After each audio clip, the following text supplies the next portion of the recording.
구약성경 770페이지입니다. 나아마 사람 소발이 대답하여 이르되 말이 많으니 어찌 대답이 없으랴. 말이 많은 사람이 어찌 의를 다 함을 얻겠느냐. 네 자랑하는 말이 어떻게 사람으로 잠잠하게 하겠으며 네가 비웃으면 어찌 너를 부끄럽게 할 사람이 없겠느냐. 내 말에 의하면 내 돈은 정결하고 나는 주께서 보시기에 깨끗하다 하는구나. 하나님은 말씀을 내시며 너를 향하여 입을 여시고 지혜의 오묘함으로 네게 보이시기를 원하노니 이는 그의 지식이 광대하심이라. 하나님께서 너로 하여금 너의 죄를 잊게 하여 주셨음을 알라. 네가 하나님의 오묘함을 어찌 능히 측량하며 전능자를 어찌 능히 완전히 알겠느냐. 하늘보다 높으시니 네가 무엇을 하겠으며 스월보다 깊으시니 네가 어찌 알겠느냐. 그의 크심은 땅보다 길고 바다보다 넓으니라. 하나님이 두루 다니시며 사람을 잡아 가두시고 재판을 여시면 누가 능히 막을 서냐. 하나님은 허망한 사람을 아시나니 악한 일은 상관하지 않으시는 듯 하나 다 보시느니라. 허망한 사람은 지각이 없나니 그의 출생함이 들나귀 새끼 같으니라. 만일 내가 마음을 바로 정하고 주를 향하여 손을 들 때 내 손에 죄악이 있거든 멀리 버리라. 불의가 내 장막에 있지 못하게 하라. 그리하면 내가 반드시 흠없는 얼굴을 들게 되고 굳게 서서 두려움이 없으리니 곧 내 환난을 잊을 것이라. 내가 기억할지라도 물이 흘러감 같을 것이며 내 생명의 날이 대낮보다 밝으리니 어둠이 있다 할지라도 아침과 같이 될 것이요 내가 희망이 있으므로 안전할 것이며 두루 살펴보고 평안히 쉬리라. 내가 누워도 두렵게 할 자가 없겠고 많은 사람이 네게 은혜를 구하리라. 그러나 악한 자들은 눈이 어두워서 도망할 것을 찾지 못하리니 그들의 희망은 숨을 거두는 것이니라. 우린 첫 번째 엘리바스가 나와서 도덕률의 견고함을 근거로 하여 욥을 책망했고 욥이 자신의 경험이 그 도덕률로는 다 정리할 수 없는 깊고 더 신비한 현실이다 하는 답을 들었습니다. 두 번째 빌닷이 나와서 우리가 가지고 있는 하나님의 통치와 하나님에 대한 지식은 오랜 기간에 걸친 경험과 축적된 지혜 속에서 가지게 된 하나의 틀이다. 그것을 어찌 네가 잠시 사는 존재에 불과하면서 그 틀을 깨고 네가 옳다고 해서 우리가 가지고 있던 고정관념을 깨려고 하느냐라고 하자 이제 욥이 나도 안다. 내가 짧은 인생을 사는 깊은 지혜를 다 담을 수 없는 존재인 것을 안다. 그러나 우리 지난 시간에 확인한 것 같이 그 고정관념이 하늘로부터 결론으로 완전한 어떤 이치로 떨어진 것이 아니라 경험 속에서 오랜 세월에 걸친 시험 과정을 거쳐 만들어진 것 아니냐. 그것이 어떤 식으로 그런 결론에 이르러서 우리의 고정의 관념이 되었는지 생각해보라. 우리가 그것을 더 발전시키고 더 깊이를 파야 되는 일에 쓰일 수 있지 않느냐라는 답을 낸 것을 보았습니다. 그래서 세 번째 오늘 11장에 보는 소발은 하나님이 더 크시지 않냐. 아무러면 네가 생각하는 것을 하나님이 모르시겠느냐. 그게 이제 소발의 욥을 권면하는 자신의 하나님에 대한 이해입니다. 하나님이 우리보다 지혜가 크시며 더 생각이 깊으실 것 아니냐. 그러니 너에게 일어난 일에 대해서 하나님께 불평을 하려고 들지 말고 이미 있었던 틀을 깨려고 하지 말고 뭘 잘못했는가 다시 돌아봐라. 왜냐하면 하나님이 틀렸을 가능성보다는 네가 틀렸을 가능성이 더 많지 않냐 이겁니다. 그래서 2절부터 12절까지는 하나님이 얼마나 능력과 지혜에 있어서 광대하신 분인가. 13절부터 끝절까지는 그러니까 회개하라. 그러면 하나님이 다 해결해 주시고 마침내 복을 받을 것이라 하는 부분입니다.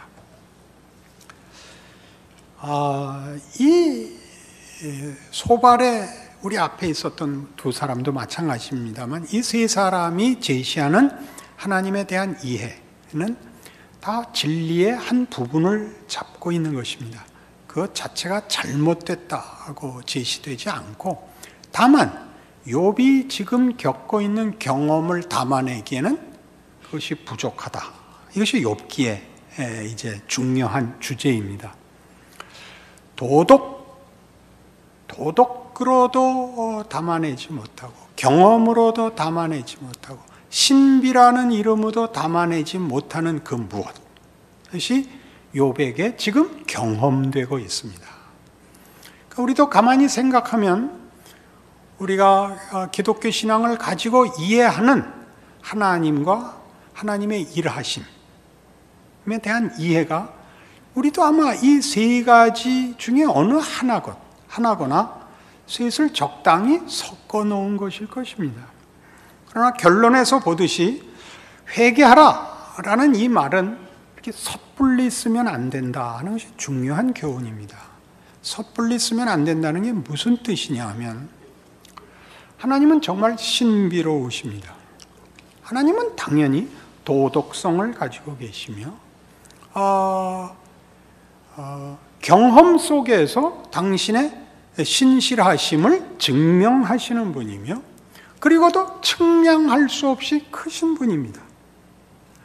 그러나 우리는 그것을 뭐에 갖다 쓰느냐 하면 가장 우리가 조심해야 할 게 나 편하자고 쓴다 말입니다.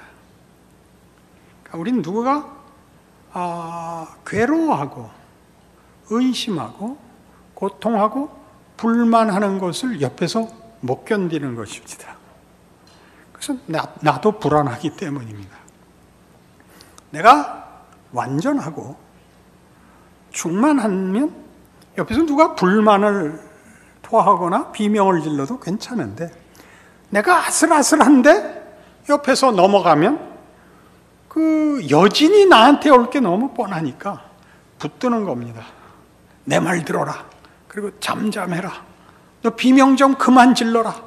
나 그러지 않아도 힘들어 죽겠는데 불안해 죽겠는데 왜 겁을 주냐. 이게 지금 싸움입니다. 잘 생각해 보십시오.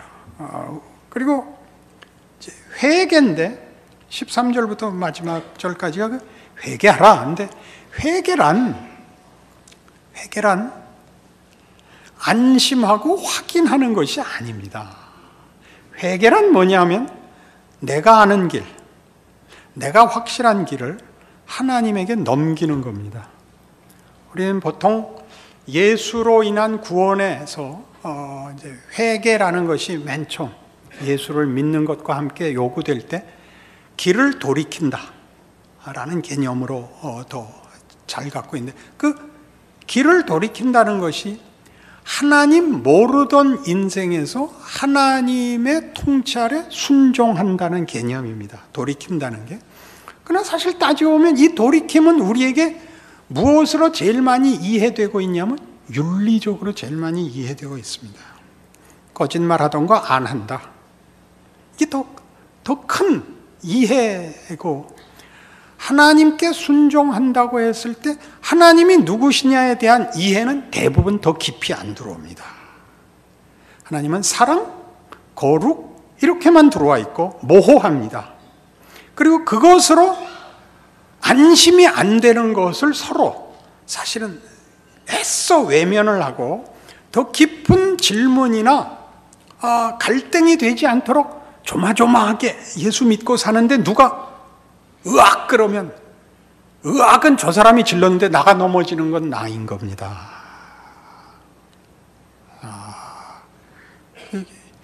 이상하게 표정들이 못 쫓아오시는 표정인데 우리 기독교가 한참 부흥했을 때 우린 사실 자신감을 가졌습니다.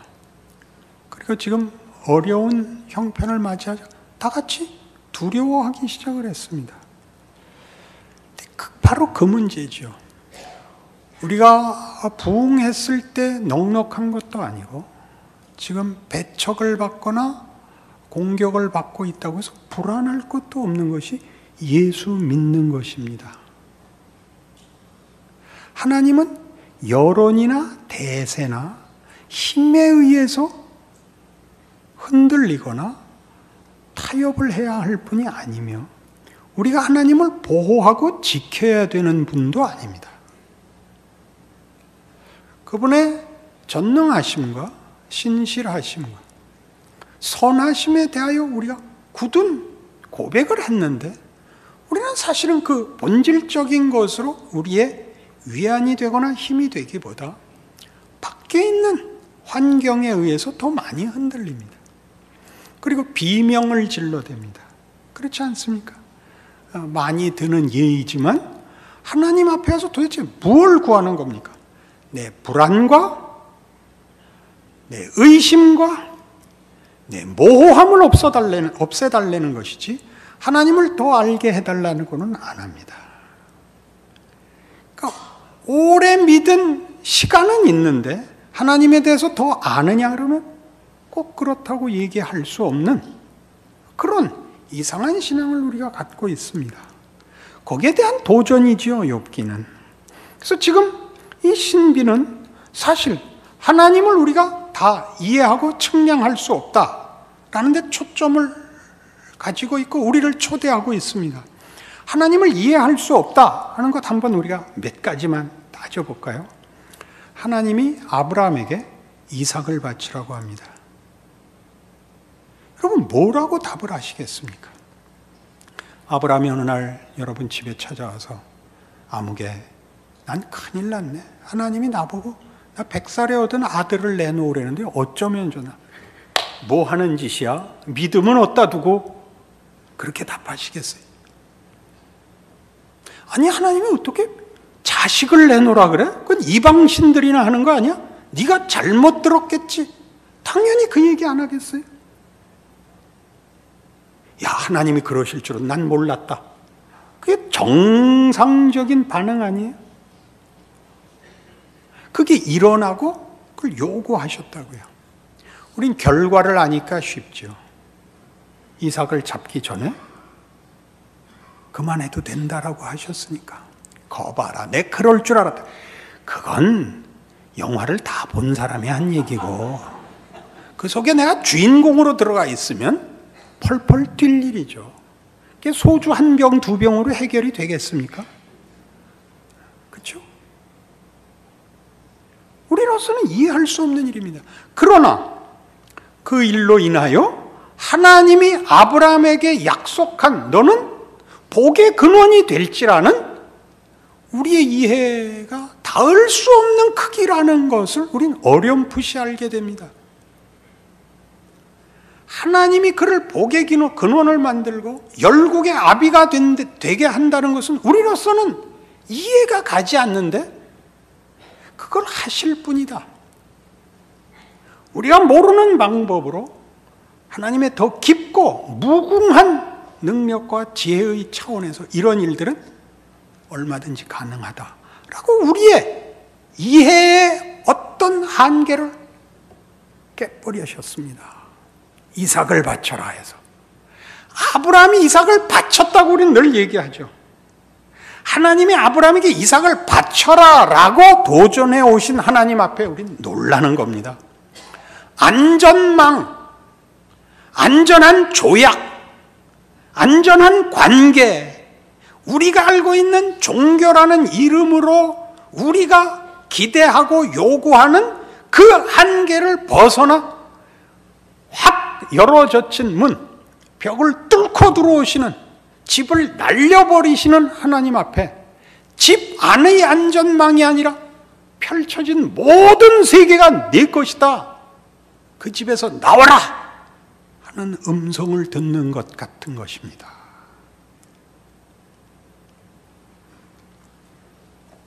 우린 로마서 5장에서도 이 말씀을 보지 않았습니까? 한번 찾아가 볼까요? 여러 번 인용했지만 이 시점에서 다시 한번 욥기의 주제를 가지고 안목을 가지고 돌아보십시다. 244페이지 로마서 5장입니다. 그러므로 우리가 믿음으로 의롭다 하심을 받았으니 우리 주 예수 그리스도로 말미암아 하나님과 화평을 누리자. 또한 그로 말미암아 우리가 믿음으로 서 있는 이 은혜에 들어감을 얻었으며 하나님의 영광을 바라고 즐거워하느니라. 그리고 뭐가 나와요? 다만 이뿐 아니라 우리가 환난 중에도 즐거워하나니 이는 환난은 인내를, 인내는 연단을, 연단은 소망을 이루는 줄 알미로다. 어떻게 환난이 우리의 소원을 이루어요? 환난이 둘은 다른 길이지 동행할 수 없죠. 병존할 수 없죠. 환난은 망하는 길 아니에요? 막히는 길 아니에요? 꺾이는 길 아니에요? 죽어나가는 길이 어떻게 영광의 소망을 이룬단 말이에요? 동과 서를 어떻게 묶는단 말이에요? 그럼 하나님이 그렇게 하신다는 거죠. 동으로 가야 되는데 서로 끌고 가서 동의 끝에 간다는 거지요. 우리는 쉽게 믿습니다. 쉽게 믿는 가장 큰 이유는 기독교 신앙이 나 좋은 신앙이 되기 때문입니다. 나 좋은 신앙, 나 편한 것, 살아생전에 안심할 장치 외에 아무것도 아니니까 더 깊은 하나님의 개입을 허락지 않는 겁니다. 그리고 누구에게 감당 못할 일이 일어나면 서로 놀랍니다. 병균이 옮아올까 봐. 나도 환난을 당하고 고민에 휩싸이고 더 기도해야 되는 일이 생길까 봐 예방접종을 하죠. 밀렸던 11조도 되고 안 나오던 3일 저녁도 나오고 해서 이 균이 못 오게 하나님과 균이 동일한 존재가 되고 말았습니다. 예수 믿는 거 신자들이 그 깊이와 무게와 그 신비를 아는 사람은 의외로 적습니다. 여러분들이 잘못하고 있다는 얘기를 하는 것이 아닙니다. 하나님이 여러분이 이해하고 붙들고 있는 것보다 훨씬 크십니다. 하나님이 누구시냐는 우린 단 한마디 예수 그리스도의 아버지십니다. 이렇게 얘기할 수밖에 없습니다. 예수 그리스도의 아버지라는 말이 갖는 의미를 아시죠? 빌립보서 2장 아닙니까? 찾아가 보십시다. 빌립보서 2장 5절입니다. 너희 안에 이 마음을 품으라 곧 그리스도 예수의 마음이니 그는 근본 하나님의 본체시나 하나님과 동등됨을 취할 것으로 여기지 아니하시고 오히려 자기를 비워 종의 형체를 가지사 사람들과 같이 되셨고 사람의 모양으로 나타나사 자기를 낮추시고 죽기까지 복종하셨으니 곧 십자가에 죽으심이라. 죽어버렸잖아요. 죽는 것 끝장 아닌가요? 부정의 끝, 패망의 끝, 그게 죽음이죠. 그러나 그 죽음으로 이름으로 하나님이 그를 지극히 높여 모든 이름 위에 뛰어난 이름을 주사 하늘에 있는 자들과 땅에 있는 자들과 땅 아래 있는 자들로 모든 무릎을 예수 이름에 꿇게 하시고 모든 입으로 예수 그리스도를 주라 시인하여 하나님 아버지께 영광을 돌리게 하셨느니라. 하나님의 영광이 결실을 한다는 거죠. 죽음이 자기를 비우고 종이 되고 순종하여 죽는 것이 영광으로 가는 길이래죠. 우리는 이 하나님을 우리는 이해하지 못합니다. 사실을 볼 뿐입니다. 예수 그리스도의 순환과 부활에서 그 죽음과 승리가 손을 잡고 있는 것을 봅니다. 그러니 빌립보서 2장 1절 이하에 무슨 얘기 끝에 이 5절 이하가 나오는가 한번 확인해 보시죠. 그러므로 그리스도 안에 무슨 권면이나 사랑의 무슨 위로나 성령의 무슨 교제나 긍휼이나 자비가 있거든. 이거 다 기독교 신앙의 가장 중요한 일 할 때 기억하려는 거죠. 그거는 우리가 아는 승리와 확인과 힘과 그래서 결과되는 영광으로 가는 그런 순서를 밟지 않는다는 거죠.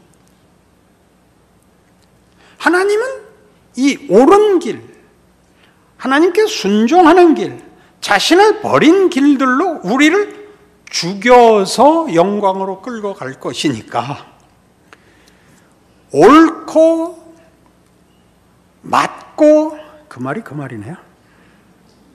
이래야만 되고 하는 이렇게 가느다란 선을 그어서 하나님을 이해하려고 하지 말고 얼마든지 반대까지, 옆길까지, 우회로와 짐짓 병전할 수 없어 보이는 가지까지 다 묶어도 하나님과 하나님의 하시는 일을 다 담아낼 수 없는 무한함을 그에게 바쳐 네가 오늘 가는 길에 옳음과 정당함과 무슨 순종들을 그래서 하나의 우리가 이해하는 것으로 안전을 확보하고 모두의 항복을 받아내 힘이 되고 그게 여론이 되고 그렇게 하여 큰 소리를 치는 것으로 가지 않도록 조심해라.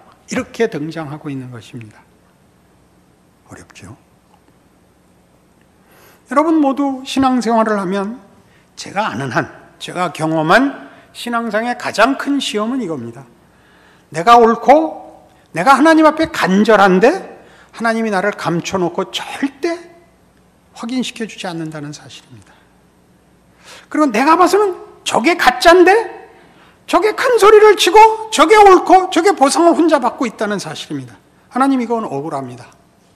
저 가짜가 왜 큰 소리를 치고 대접을 받고 이 진짜는 이렇게 묻히고 감춰지고 비실거려야 됩니까? 거기에 나오는 얘기입니다. 십자가를 봐라. 너 참아라, 너 겸손해라, 너 양보해라, 희생해라가 아닙니다. 강요가 아닙니다. 하나님의 측량 못할 크기를 너 깨우쳐라 그러는 것입니다. 옳을 때는 이 부분이 대단히 약합니다. 옳으니까 다른 사람들의 공감을 받고 설득력을 가질 때 오히려 위험합니다. 그걸 지금 누가 하고 있죠? 욥의 세 친구가 하는 겁니다. 셋은 전우 아닙니까? 욥은 혼자고 셋이 달라붙어서 욥 보고 틀렸다는데 욥은 변명의 여지가 없죠. 왜? 현실 속에서 고난을 받고 있으니까 누가 봐도 잘했는데 고난을 당하고 있다는 건 말이 안 되거든요. 죽을 맛이죠. 그러나 그들이 하는 얘기를 욥이 그들의 도덕률이나 그들의 경험이나 그들의 신비에 관한 이해들을 욥이 모르는 것도 아니며 그들이 얘기하는 주장들에 대하여 자기가 경험이 없는 것이 아닌데 그것으로 해결되지 않는 이상한 데 붙잡혀 있는 겁니다. 뭔지 모르겠는 겁니다. 그 이해가 안 가시면 이렇게 한번 예를 들까요? 저는 병원에 가면 의사들이 병명을 잡지를 못합니다. 다 정상입니다. 근데 저는 이상한 겁니다. 저는 의사를 믿지 않습니다. 죄송합니다. 다 옳아요. 엘리바스 같고 빌닷 같고 소발 같아요. 마지막에 주는 그 처방이 이거예요. 스트레스를 받지 마세요. 아니 그걸 내가 문을 열어서 스트레스가 들어왔단 말이에요? 지가 숨어 들어왔지? 이 예화를 들려고 쓴 겁니다. 그 의사 선생님들 화내지 마시고 우리가 현실에서 일상에서 만나는 일을 예를 들려고 그런 겁니다. 병원에서 꼭 그 얘기를 하죠. 저 사람은 죽는다 했던 환자가 낫고 저 사람은 걱정 없다가 죽더라는 거죠. 정말 생명을 다루는 게 아니더라. 의사가 다루는 것은 병을 다루지 생명을 다루지 못하더라. 그렇지 않습니까? 우리가 하나님을 만나서 신앙생활을 해서 만난 하나님이 누구냐를 우리는 보통 생각을 중단하고 있습니다. 현실의 어려움을 미봉책으로 때웁니다. 그리고 어떻게 해서든지 자기를 안심시키려고 합니다. 하나님이 뭘 하려고 그러지를 않고. 우리 다음에 욥의 대답에서 더 깊이 들어가 보겠습니다만 오늘 우리가 이 소발의 주장 속에서 만나는 하나님의 크기만 해도 그렇습니다. 아까 얘기한 아브라함과 이삭 사건이나 환란이 소망을 이룬다는 얘기나 예수님의 죽음 등은 사실은 우리가 묶을 수 없는, 이해할 수 없고 말이 안 되는 것을 우리 속에 같이 갖고 있는, 이미 신비와 기적으로밖에는 설명할 수 없는데도 불구하고 우리가 무엇을 얘기할 때는 하나님에 대한 이해를 위해서가 아니라 자기 편하기 위해서 신앙을 자기가 만들고 있다는 사실을 돌아봐야 합니다. 이게 뭐 이렇게 중요하냐? 잘잘못 때문이 아니라 하나님이 누구신가에 대한 더 깊은 이해가 없으면 현실을 신앙으로 다 담아내지 못하는 결과가 생깁니다. 신앙으로 현실을 담아내지 못하면 책임을 누구에게 묻게 되냐면 하나님께 물을 수 없으니까 누구 나쁜 놈이 생깁니다. 누구 나쁜 놈. 정치가이기도 하고 어렸을 때 담임 선생님이기도 하고 이웃이기도 하고 누구 무엇이 되고 맙니다. 자기 인생을 하나님의 인도함 속에서 이 세상이 아무리 크더라도 하나님의 세계요, 하나님이 그 안에서 통치하신다는, 쉽게 공중나는 새를 보라, 들에 핀 백합화를 보라, 오늘 있다 내일 아궁이에 던지우는 들풀도 하나님께서 이렇게 입히시거든 하물며 너희일까 보냐? 믿음이 적은 자들아에 죽어도 못 들어오는 겁니다. 그래서 우리의 신앙은 참으로 얄팍한 것입니다. 현실에서 일어나는 부조리, 억울함, 무거움, 긴장, 갈등, 막막함들을 하나님께 몰고 와서 해결을 하라는 것이 아니라 하나님이 얼마나 큰가를 보시라고요. 우리의 실수, 한계, 무기력, 미련함, 무지까지 다 담아서 일하시는 하나님의 넓고 크심 안에 둥실 우리를 띄워보내지 못하고 끊임없이 하나님을, 내가 알고 있는 그 하나님에 묶어둔 채 현실을 어떻게든 묶어보기 위하여 화를 내고 겁을 내고 불안과 초조 속에서 사랑할 틈이 없죠. 사랑할 틈이 없죠. 표정이 나빠요.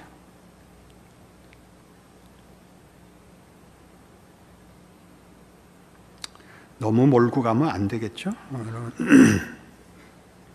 고린도 후서 4장에 가보십시다. 성경이 얼마나 많은 신비를 얘기하고 있는데 우리가 얼마나 피상적으로 읽었는가 보십시다. 고린도 후서 4장 7절부터 보죠. 우리가 이 보배를 질그릇에 가졌으니 이는 심히 큰 능력은 하나님께 있고 우리에게 있지 아니함을 알게 하려 합니다.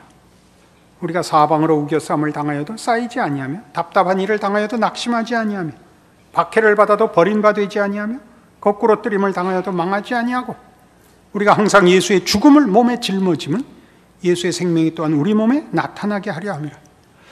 죽음과 생명이 손을 잡을 수 있다는 게 말이 됩니까? 예수의 죽음을 몸에 짊어져 예수의 생명이 나타난다는 말을 여러분 곰곰이 생각해 보신 적이 있습니까? 생각을 안 한 이유를 사실 찾기 어렵습니다. 왜요?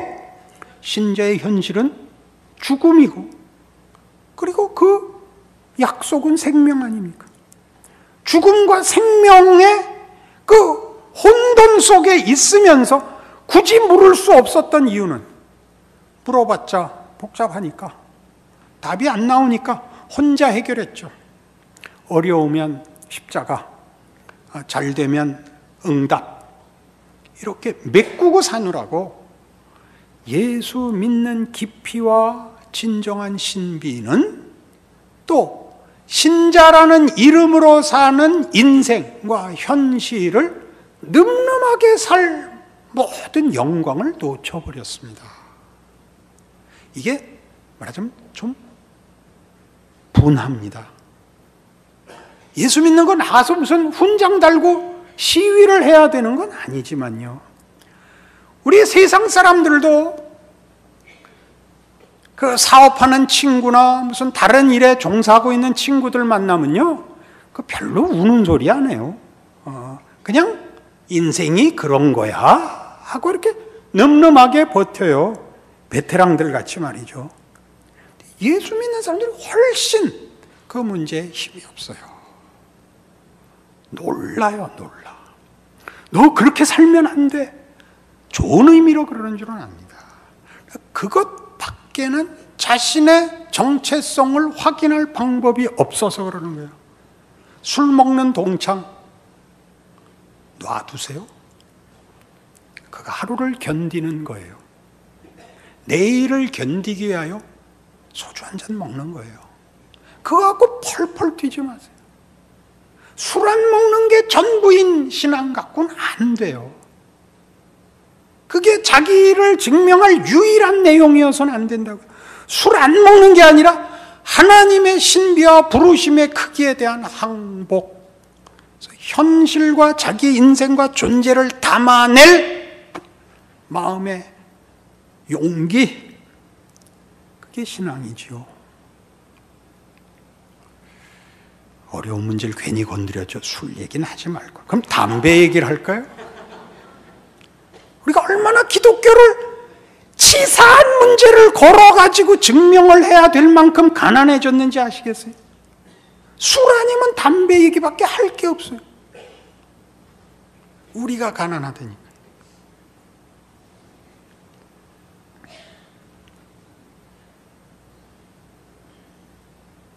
조금 더 읽을게요. 고린도후서 4장 7절 이하가 너무 기가 막힌 신비라서 그렇습니다. 우리 살아있는 자가 항상 예수를 위하여 죽음에 넘겨지면 이예수의 생명 또한 우리 죽을 육체에 나타나게 하려 함이라. 우리 죽을 육체에 나타나게 하려 함이라. 우리는 생명이 무슨 이렇게 더 영광되고 멋진데 담겨 있어야 된다고 생각하죠. 보석이면, 보석을 담으면 보석함도 원래 멋있잖아요. 보석을 신문지에 쌌다는 얘기예요. 예수의 생명이 우리 죽을 육체에 나타나게 하려 함이라. 그런즉 사망은 우리 안에서 역사하고 생명은 너희 안에서 역사하느니라. 이거 어떻게 죽어서 생명을 만든단 말이에요. 여러분 기억나는 구절 있죠? 하늘의 밀이 땅에 떨어져 썩지 아니하면. 그렇게 외워서 때우죠. 외워서 때우지 그렇게 살아내지 못하죠. 예수 믿는 존재가 되세요. 예수 믿는 인생을 사세요. 예수를 믿어 현실과 맞대결을 하세요. 맞대결을 하세요. 도망가서 술 먹냐 담배 먹냐 싸우지 마시고 세상을 이기세요. 그런 하나님의 이 욥에게 준 이 시련, 도전은 너무나 크고 큰 겁니다. 하나님이 누구시냐에 관한 문제입니다. 하나님은 다만 옳고 그른 것을 판단하시는 하나님, 상을 주고 벌을 주는 하나님,